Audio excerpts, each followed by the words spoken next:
Fala galera aí do canal Bastidores do Esporte. Hoje vamos finalizar o nosso grupo G, o grupo da Bélgica, um grupo onde a Bélgica finalmente conseguiu performar bem, fazer um grande jogo, justamente quando precisava de fazer um grande jogo, quando precisava da sua estrela, Kevin De Bruyne.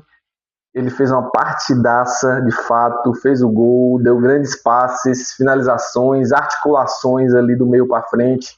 Uma partidaça que lembrou os bons tempos da geração belga, lembrou os bons tempos aí que o Brasil já sofreu na mão da Bélgica, mas lembrou o auge dessa geração que tinha De Bruyne, que tinha Hazard, que tinha Lukaku, que Hazard já aposentou, mas sobrou aí De Bruyne e Lukaku, os dois marcaram ontem uma partidaça para cima da Nova Zelândia, que também é uma equipe muito interessante, apesar do 5-1, é uma equipe que se mostrou bem resiliente durante a competição da Copa, foi eliminada, ficou em último, mas fez grandes jogos, não foi aquela galinha morta que todo mundo achou que seria, e que já foi em outros tempos, de equipes de tomar 6, tomar 5 toda hora, em todo jogo. Dessa vez conseguiu fazer uma Copa bem digna, conseguiu um empate e também conseguiu dificultar até certo ponto para a Bélgica, depois aí virou um passeio e dificultou bastante para o Egito também no jogo contra o Egito, mas infelizmente não conseguiu. Mas vale destacar dois jogadores que fez uma Copa muito brilhante, dadas as limitações da Nova Zelândia, que foi Elijah Just, jogadoraço novo, é o futuro aí da Nova Zelândia, fez 3 gols, os 3 gols da Nova Zelândia na Copa foram dele. Um jogador muito bom, muito interessante. E o nosso queridíssimo Chris Wood, já conhecido de Premier League, de quem assiste a Premier League aí, um jogador, um pivô, aquele pivô clássico, aquele pivôzaço clássico assim, que é muito bom de ter no time. Não vai te entregar aquele jogo com os pés, mas vai fazer uma articulação, com os atacantes de beirada muito bem. E a bola aérea, né? A bola aérea também é muito bom. Mas vale destacar ainda que o sistema defensivo ainda ele peca de jogadores bons, de jogadores de qualidade, de grande rodagem, mas vale destacar justamente nosso queridíssimo Just e Wood fizeram uma Copa do Mundo muito boa, dadas as limitações da Nova Zelândia. E falando da Bélgica, Kevin De Bruyne foi o nosso MVP da partida, justamente porque ele conseguiu articular o time, ele e Trossard. Para mim fica entre eles dois e o MVP, porque Trossard conseguiu, durante os 3 jogos, na verdade, da Bélgica, ser o jogador mais incisivo da equipe durante os 3 jogos. De Bruyne foi agora nesse jogo, mas Trossard conseguiu, durante os 3 jogos, fazer com que essa equipe tivesse o mínimo de ofensividade possível, porque nos 2 jogos a Bélgica teve certa dificuldade para conseguir atacar, e quando atacava, era justamente Trossard que fazia as suas jogadas incisivas e tudo mais. Foi premiado com 2 gols, os 2 gols que abriu o caminho, que abriu a vantagem justamente para a Bélgica conseguir construir esse placar largo. Vale destacar também a belíssima partida aí de Van Aken, que conseguiu ali com o De Ketelaere no primeiro tempo povoar a área, o que estava tendo muita dificuldade nos outros jogos, principalmente quando o Lukaku foi titular no segundo jogo, porque o Lukaku falta mobilidade ainda falta ritmo de jogo, de fato, jogou pouco na temporada, então faltou essa presença de área de ter mais gente, né? Nem presença física que o Lukaku tem, isso todo mundo sabe, mas a presença mesmo de vários jogadores, e Vanaken com o De Ketelaere conseguiu fazer isso, ele conseguiu pisar bem na área, até porque De Bruyne conseguiu articular bem com eles ali, e ele foi premiado com assistência. Então foi uma boa partida aí na medida do possível para o que era reserva e virou titular agora, Vanaken.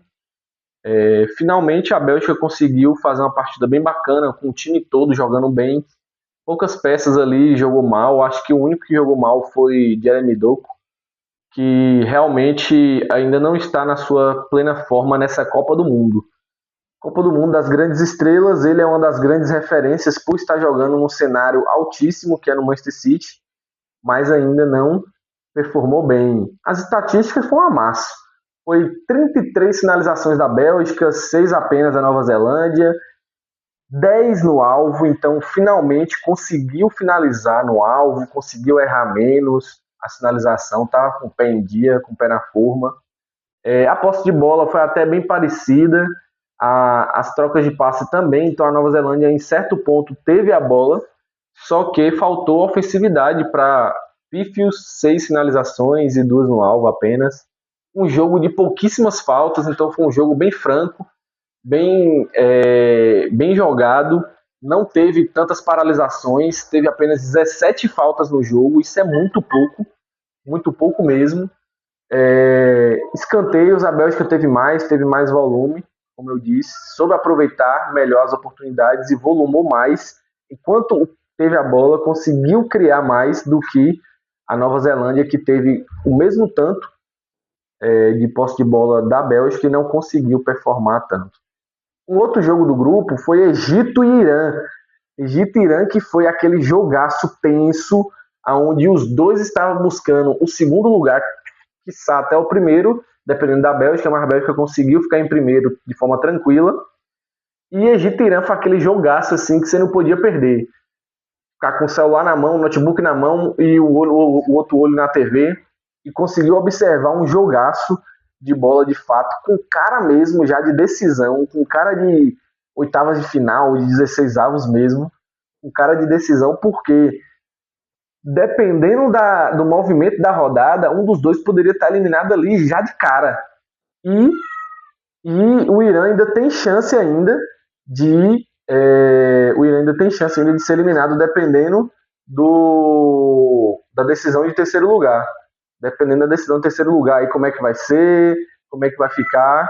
Então, a gente pode perceber justamente um Irã aguerrido, um Egito aguerridíssimo também, que jogou muito os dois, teve muita disputa, se faltou brilho nas finalizações, não faltou vontade das duas partes, foi um jogo mesmo muito emocionante, as torcidas apoiando, e no fim do jogo, de forma bem dramática, na verdade, bem dramático, um gol bem anulado, mas anulou por causa de um pé 44 ali, nosso queridíssimo jogador, para conseguir fazer o gol da vitória, um gol que explodiu o estádio, ele já explodiu, na verdade, antes de definir o impedimento, mas foi realmente um jogaço, jogo mesmo com cara de decisão, o Egito, com cara de decisão, o Salah fez uma partida bem abaixo, tanto que ele saiu logo no início do segundo tempo,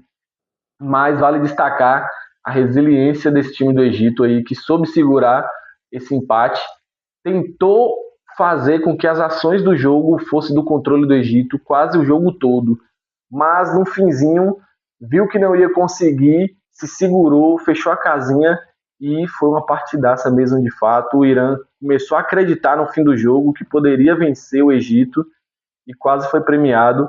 Mais uma belíssima partida de Rezaian, o nosso queridíssimo lateral direito / ala direito, um jogadoraço, que acrescenta muito para o time do Irã, um jogador que acrescenta muito tanto defensivamente nessa linha de 5 que o Irã joga, como ofensivamente também. É uma equipe bem ofensiva, quando ataca principalmente do lado dele, do lado direito. E foi premiado mais uma vez com gol. Essa Copa dele está sendo excelente, essa Copa justamente do nosso queridíssimo Rezaian. Vale destacar também o pênalti perdido de Taremi, o capitão da equipe, a referência técnica, o jogador mais conhecido da equipe, perdeu um pênalti quando o jogo ainda estava 1-0 Egito, seria um empate até então, e ele perdeu um pênalti de forma bem bizonha, um pênalti bem fraco, mal batido por ele. E não vamos tirar o mérito também do goleiro, que defendeu, um goleiro muito bom, Shobeish, goleiro muito bom, que colocou o goleiro titular no banco nessa Copa, titular tanto no clube que ele joga, no Al-Ahly, quanto na seleção egípcia. Vale destacar o equilíbrio do jogo, que foi 14 finalizações para o Egito, 12 para o Irã, 3 no alvo de cada lado. A posse de bola do Egito, como eu falei, foi o time que tentou mais propor o jogo, ficou o dobro de posse de bola, trocou 200 passes a mais, então realmente tentou propor mais. acertou muito mais essa precisão, 91% de precisão. A precisão do Irã foi muito ruim, foi abaixo de 80%. O Irã errou muito passe, principalmente no setor ofensivo ali na hora de dar o passe final. Foi um jogo bem faltoso, um jogo de quase 30 faltas, um jogo bem faltoso assim. De bastante amarelos também, 7 amarelos no jogo, mas acho que o empate ficou de bom tamanho. Foi um grupo equilibradíssimo, um grupo onde o primeiro lugar, que foi a Bélgica, acabou com 5 pontos, um grupo que teve bastante empates, 3 empates do Irã, 2 empates egípcios e 2 empates dos belgas. Então a gente conseguiu ver um equilíbrio muito bom nesse grupo, o que vale destacar justamente a Nova Zelândia, que a Nova Zelândia conseguiu fazer páreo duro para todas as equipes, e entre eles, entre Bélgica, Egito e Irã, não houve vencedor. Eles conseguiram empatar entre eles ali, e cada um ali venceu a Nova Zelândia, do Egito e da Bélgica. Então a gente conseguiu ver um equilíbrio muito bom. Bélgica em primeiro com 5, Irã em segundo com 5, ou Egito em segundo com 5 e Irã esperando aí o desenrolar da última rodada para ver se consegue ficar com a vaguinha e que merece, de fato, ficar com essa vaga. É uma equipe muito interessante, muito bacana de se assistir. Se o Irã passar, o Irã vai ser um dos terceiros. Mas vamos confirmar aqui agora, para finalizar, como ficou até agora os nossos 16 avos de final. Tem algumas já definidas aqui. No domingo teremos África do Sul e Canadá, o único jogo do domingo, já começando as 16 avos de final. E aí tá muito bom, vai ser um jogaço de fato. Na segunda, às 14 horas, tem o nosso Brasa para cima do Japão. No segundo jogo do dia já está confirmado Alemanha e Paraguai. E o último jogo da segunda-feira está confirmado também Holanda ou Países Baixos, né? E Marrocos. Jogaço também, jogaço de bola. Vai ser um jogo aí de tirar o fôlego. Na terça-feira, no primeiro jogo do dia da terça-feira, teremos Costa do Marfim e Noruega. Um jogaço também de Costa do Marfim e Noruega. A Noruega vai vir com o time titular, vai vir com tudo dessa vez. E a Costa do Marfim promete também fazer um jogaço. O segundo jogo desse dia vai ser um jogaço, que é França e Suécia. França e Suécia vai ser um jogaço, mas eu acho que a Suécia vai tomar um apavoro bem bacana, mas vai que a Suécia faz a sua partida da vida contra a França. A terça-feira ainda está para definir. Ainda está para definir o último jogo da terça. O México está esperando o seu melhor terceiro lugar. A Bélgica também está na espera. Já temos um na quarta-feira definido, que é Estados Unidos e Bósnia. E na sexta-feira temos definido também um Austrália e Egito definido. E no segundo jogo da sexta-feira temos o Argentina e Cabo Verde, que vai ser um jogaço. Cabo Verde não vendeu caro nenhuma das partidas, empatou as 3. E com 2 campeãs do mundo, com a Espanha 0-0 e 2-2 com o Uruguai. Então a Argentina fica de olho bem aberto, porque não vai ser fácil vencer o Cabo Verde. Eu tenho certeza disso, não vai ser fácil. O Cabo Verde vai jogar bem certinho, bem compacto e tentando explorar os contra-ataques argentinos justamente para conseguir vencer. Então é isso, galera. O grupo H, o grupo G ficou aí fechado. O grupo G aí da Bélgica. A Bélgica conseguiu passar com 5 pontos. É o primeiro lugar que teve menos pontos até agora na Copa, para você ver o equilíbrio. Mas foi um equilíbrio que teve jogos muito bacanas, ao contrário do equilíbrio que teve no da Espanha e Uruguai, que foi jogos bem fracos tecnicamente. A gente conseguiu ver jogos bem jogados aqui. No mais, curta e compartilhe o vídeo e até a próxima. Valeu!